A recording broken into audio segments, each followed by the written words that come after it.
Hello students, next lecture में हम लोग स्टार्ट कर रहे हैं प्रकाश का परावर्तन। लास्ट लेक्चर में हम लोगों ने देखा था प्रकाशिकी के बारे में। प्रकाशिकी क्या है? जिसमें प्रकाश का अध्ययन किया जाता है। और प्रकाश की कितनी प्रकृतियाँ होती हैं? दो प्रकृतियाँ। पहली प्रकृति का नाम हमने क्या बोला? किरण। दूसरी प्रकृति का नाम हमने क्या बोला? तरंग। किरण में क्या होता है? कण स्वयं गति करके ऊर्जा का स्थानांतरण करता है। तरंग में क्या होता है? माध्यम के कणों के कंपन द्वारा ऊर्जा का स्थानांतरण होता है। सीधी सी बात आपको समझ में। अब फोटोन की बात आई थी। फोटोन क्या है? ऊर्जा के कण है। चाल कितनी होती है? 3×10⁸ मीटर प्रति सेकेंड होती है। इसके अलावा फोटोन कैसे कण होते हैं? जिनका विराम द्रव्यमान शून्य होता है और आवेश रहित कण होता है। नेक्स्ट पॉइंट है प्रकाश का परावर्तन। प्रकाश के परावर्तन में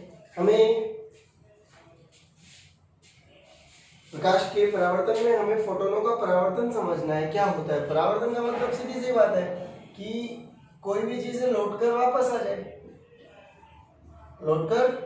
आ जाए, सही है ना? तो इसको इंग्लिश में बोलते हैं रिफ्लेक्शन ऑफ लाइट। तो जैसे देखिए हमारे पास में क्या है, एक पृष्ठ, और इस पृष्ठ को हमने कौन सा पृष्ठ बोला है? परावर्तक पृष्ठ। इस परावर्तक पृष्ठ का मतलब क्या होता है कि ऐसा पृष्ठ जिसके आर पार नहीं देख सकते हैं। एक ऐसा पृष्ठ जिसके आर पार नहीं देख सकते हैं, इसको हम लोग क्या बोलते हैं? परावर्तक पृष्ठ। जैसे इस परावर्तक पृष्ठ पर कोई प्रकाश की किरण आपतित होगी, तो यह प्रकाश की किरण इस परावर्तक पृष्ठ से टकराकर पुनः इसी माध्यम में लौट जाती है। इसे क्या कहते हैं? प्रकाश का परावर्तन। किसी परावर्तक पृष्ठ पर कोई प्रकाश की किरण आपतित होती है तो सतह से टकराकर पुनः उसी माध्यम में लौट जाती है। इसे क्या कहते हैं? प्रकाश का परावर्तन। जो किरण लौट कर जा रही है उस किरण को क्या कहते हैं हम लोग? परावर्तित किरण। उस किरण को क्या कहते हैं? परावर्तित किरण। जो किरण सतह पर आपतित हो रही है उसे क्या कहेंगे? आपतित किरण। पृष्ठ के साथ एक 90 डिग्री पर हमने एक काल्पनिक रेखा बनाई जिससे क्या कहते हैं हम लोग? अभिलंब। क्या कहते हैं हम इसे? अभिलंब। ये काल्पनिक रेखा है, इसको क्या कहते हैं हम लोग? अभिलंब। ओके, अब आगे देखिए यहां से यह अभिलंब पृष्ठ से कितना कोण बनाता है? परावर्तक पृष्ठ से कितना कोण बनाता है? 90 डिग्री कोण बनाता है। यहाँ पे जो किरण आपतित किरण है अभिलंब के साथ एक कोण बना रही है। परावर्तित किरण अभिलंब के साथ एक कोण बना रही है। इस कोण को कहते हैं कोण आई और इस कोण को कहते हैं कोण आर। इस कोण आई का मतलब क्या होता है? आपतन कोण। आर का मतलब क्या होता है? परावर्तन कोण। कौन सा कोण है? परावर्तन कोण। नॉर्मल सी बात है। देखिए क्या बोला मैंने वापस से, किसी परावर्तक पृष्ठ पर कोई प्रकाश की किरण आपतित होती है तो पृष्ठ से टकराकर पुनः उसी माध्यम में लौट जाती है। इसे क्या कहते हैं? प्रकाश का परावर्तन। अब प्रकाश के परावर्तन को समझने के लिए हमने क्या किया? परावर्तक पृष्ठ पर प्रकाश की किरणों को भेजा। जो किरण आ रही है उस किरण को क्या बोला हमने? आपतित किरण। टकराने के बाद जो किरण जा रही है उसको हमने क्या बोला? परावर्तित किरण। और एक काल्पनिक रेखा और खींची है जो पृष्ठ के साथ कितना कोण बना रही है? 90 डिग्री। इसको क्या बोला हमने? अभिलंब। क्या बोला हमने? अभिलंब। अभिलंब के साथ आपतित किरण का कोण क्या कहलाता है? आपतन कोण। अभिलंब के साथ परावर्तित किरण का कोण क्या कहलाता है? परावर्तन कोण। क्लियर हो गई बात? समझ में आ गई? तो यहाँ पे इसकी सिंपल सी क्या परिभाषा हुई?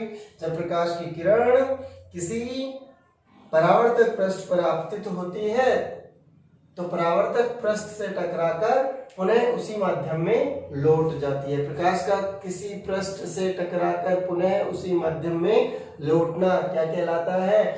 प्रकाश का परावर्तन कहलाता है। सबसे बड़ी बात है कि आपको प्रकाश का परावर्तन जैसे ही कहीं पे नाम दिखे क्लास 12 में तो आपको क्या समझना है? आपतन कोण किसके बराबर होगा? परावर्तन कोण के बराबर होगा। आई किसके बराबर होगा? आर के बराबर होगा। बात समझ में आ गई सभी को? ठीक है, अब इस प्रकाश के परावर्तन के संबंध में हमारे पास में नियम है, और यहाँ पे जो नियम होते हैं वो 2 होते हैं, लेकिन मैं यहाँ पे आपको 3 नियम बता रहा हूँ, तीनों आपको याद रखने हैं। थर्ड पॉइंट जो है इसका वो इम्पोर्टेंट है। जैसे हम स्टार्टिंग के 13 क्वेश्चन देखते हैं बोर्ड एग्जाम में, 13 जो क्वेश्चन होते हैं वो 1-1 नंबर के होते हैं। 56 नंबर का टोटल पेपर होता है हमारे पास में। 13 स्टार्टिंग के क्वेश्चन होते हैं, उनमें छोटे छोटे 1-1 नंबर के जो प्रश्न होते हैं, ये जिसके सही हैं 100 आउट ऑफ 100 उसको लाने से कोई नहीं रोकेगा। ठीक है, सबसे ज्यादा मेहनत ही इन्हीं पे करनी होती है। तो यहाँ पे थर्ड पॉइंट जो है इसका, थर्ड नियम जो आएगा वो हम एक्स्ट्रा नियम बना रहे हैं। स्टार्टिंग के 2 क्या है देखिए, यहाँ पे पहली चीज यहाँ पे देखो, मैंने क्या बोला, जो किरण जो है ये किस पे, बोर्ड पे ही है, बोर्ड पे ही वापस जा रही है। यहाँ पे अभिलंब भी इसी पे बना हुआ, ऐसा तो है नहीं कि अभिलंब आपकी तरफ निकल के आ रहा है या अंदर की तरफ है। परावर्तित किरण किस, इस बोर्ड से बाहर की तरफ निकल रही है, मतलब ये एक बोर्ड है जो एक द्विविमीय आकृति है। इस द्विविमीय आकृति को कहते हैं हम लोग तल, यानी जिस तल में आपतित किरण है उसी तल में परावर्तित किरण है, और अभिलंब भी उसी तल में है, तीनों एक ही में है। ठीक है ना, एक्स एक्सिस वाई एक्सिस का मिला जुला रूप है, निर्देशांक इसके एक्स वाई के रूप में है मान लीजिए, तो इसके भी एक्स वाई के रूप में होंगे, इसके भी एक्स वाई के रूप में होंगे, और इसके भी एक्स वाई के रूप में निर्देशांक होंगे। ऐसा नहीं है कि इसके एक्स जेड के रूप में हो जाएंगे, वाई जेड के रूप में हो जाएंगे, मतलब जिस रूप में इसके निर्देशांक उसी रूप में इसके निर्देशांक। सिंपल सी बात है, नॉर्मल सा है कि जैसे मैं बोलूं कि ये जो लाइन हमारे पास, ये जो किरण है, ये किरण बोर्ड के ऊपर चल के किसी पृष्ठ, इसकी एक पृष्ठ पर आपतित हो रही है, तो ये बोर्ड से ही वापस जाएगी। ऐसा नहीं है कि ये बोर्ड से बाहर निकल जाएगी।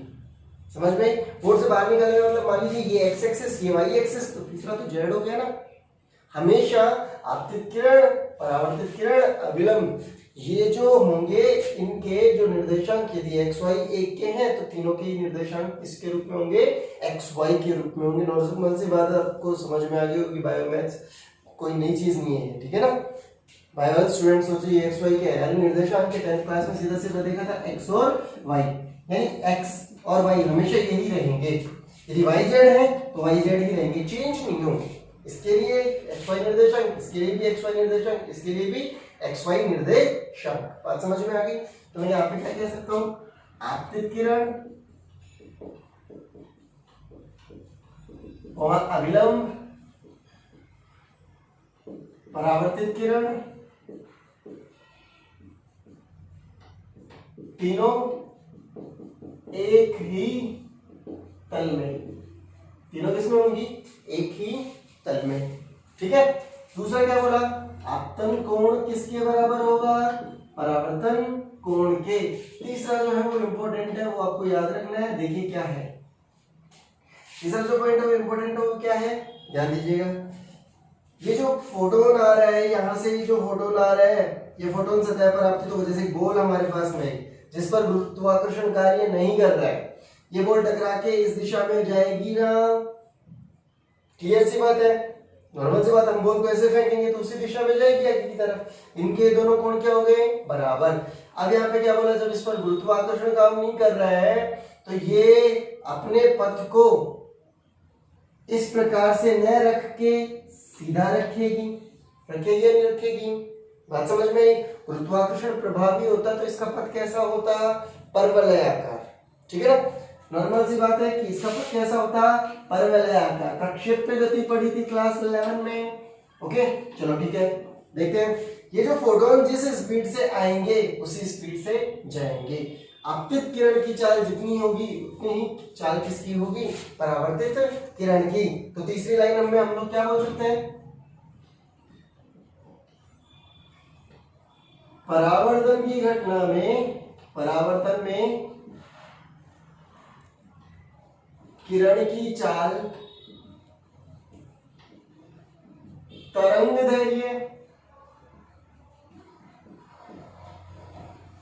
तथा आवृत्ति अपरिवर्तित रहती है।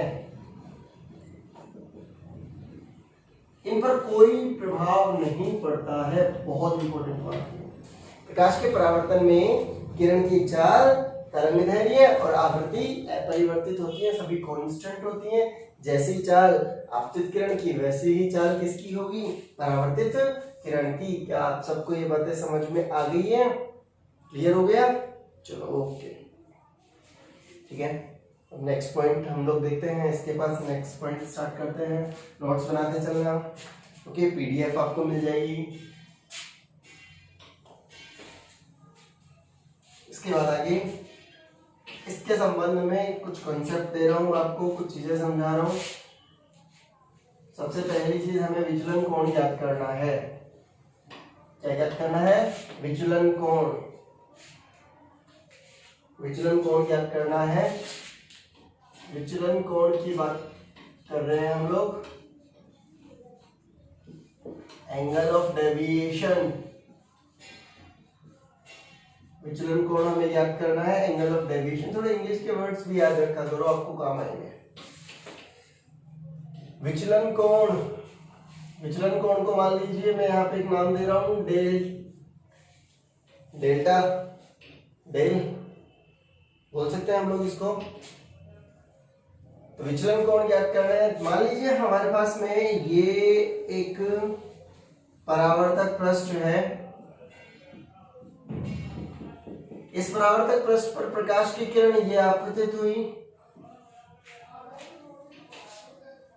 परावर्तक पृष्ठ पर ये किरण आपतित हुई। अब ये जो किरण आपतित हुई है, इसका आपतन कोण हमारे पास में विलंब के साथ में कितना है? थीटा। कितना कोण है? थीटा। ये किरण जाएगी भी कितने पर? थीटा पर। थीटा इसका आपतन कोण है, तो थीटा पर ही इसका क्या होगा? परावर्तन होगा। अब यहां से ये देखिए मैंने लिखा है ये आपतित किरण है, जो दूसरा है उसको हमने क्या बोला है? परावर्तित किरण है। परावर्तित किरण है। क्वेश्चन क्या है? यहाँ आपतित किरण जो है उसका विचलन कोण ज्ञात करो, उसका विचलन कोण ज्ञात करो। अब इसका विचलन कोण कैसे ज्ञात करते हैं? तो देखिए ये किरण जो हमारे पास में थी ये इस दिशा में आ रही थी थीटा कोण पर। थोड़ा सीधा बना देता हूं इसको, इसी के समांतर कितने कोण पर आ रही थी? थीटा कोण पर।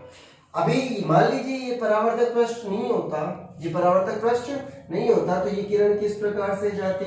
इसी दिशा में आगे संचरण करके जाती। क्लियर है? ठीक है, बात समझ में आई है नहीं आई? इसी दिशा में आगे संचरण करके जाती। अब आगे देखिए यहां से ये किरण जा किधर रही है? इस दिशा में। वास्तव में किधर जा रही है? इस दिशा में। जाना किधर चाहिए था? यदि ये पृष्ठ नहीं होता तो इस दिशा में। जा किधर रही है? इस दिशा में। इसका मतलब ये जो कोण आया, इस कोण को क्या कहते हैं? विचलन कोण। क्या कहते हैं?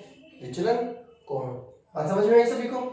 किरण अपने प्रारंभिक पद से कितना डिग्री कोण मुड़ चुकी है उसे क्या कहते हैं? विचलन कोण। प्रारंभिक स्थिति से कितना कोण मुड़ा, यहाँ पे किरण जो है अपने प्रारंभिक पद से कितने डिग्री कोण मुड़ गई है उसे क्या कहते हैं? विचलन कोण। विचलन कोण का मतलब क्या होता है? विचलन कोण डेल बराबर आपतित किरण की प्रारंभिक दिशा का परावर्तित किरण से कोण, किरण से कोण विचलन कोण कहलाता है। ये प्रारंभिक दिशा सही है ना? या आपतित किरण की दिशा का परावर्तित किरण से कोण विचलन कोण कहलाता है डे। अच्छा भाई ये क्या है? अभिलंब। ये कितना कोण था? थीटा। ये कोण कितना था? थीटा। कितना हो गया टोटल? 2 थीटा। ये टोटल कोण कितना होगा? 180। कितना होगा? 180 डिग्री। 180 डिग्री होगा ना? अब जब ये 180 डिग्री है तो ये कितना बचेगा? ये 2 थीटा। विचलन कोण कितना बोलूंगा? 180 माइनस 2 थीटा। इसको क्या कहते हैं हम लोग? विचलन कोण। समझ में आया नहीं आया? नॉर्मल कॉन्सेप्ट है। अभी मैंने यहाँ पे किसके साथ बताया आपको विचलन कोण? किरण के साथ में। इसके बाद में कई बार किसको घुमाते हैं, दर्पण को भी घुमाते हैं। अभी दर्पण को घुमाने वाला कॉन्सेप्ट मैं आपको नेक्स्ट क्लास में समझाऊंगा। क्लियर है? स्टार्टिंग के तो जो 2 लेक्चर बनाए थे उनमें डायरेक्ट मैंने कॉपी में बनाए थे, उस कॉपी में आपको कुछ क्वेश्चन, 1-2 क्वेश्चन इसका भी सॉल्व करवाया था। उस फॉर्मूला में डायरेक्ट रख के वैल्यू आप निकाल सकते हैं। ठीक है ना? ओके, नेक्स्ट लेक्चर में हम लोग दर्पण के बारे में और कुछ इसी के आगे एक्स्ट्रा कॉन्सेप्ट जो है उनके बारे में पढ़ेंगे। Thank you.